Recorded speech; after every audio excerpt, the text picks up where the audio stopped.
Hello and welcome to this tutorial on how to use extensions in a private window, or what is commonly known as incognito mode. So let's get started.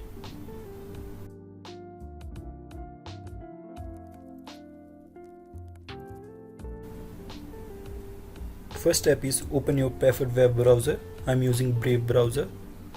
Now go to here in extension icon. Like I want to use this in private mode, ultra surf, so I will click on these three arrows. Now manage extension. Now here allow in private, turn on this option. Now let's check if it's working or not. Open private window, extension box.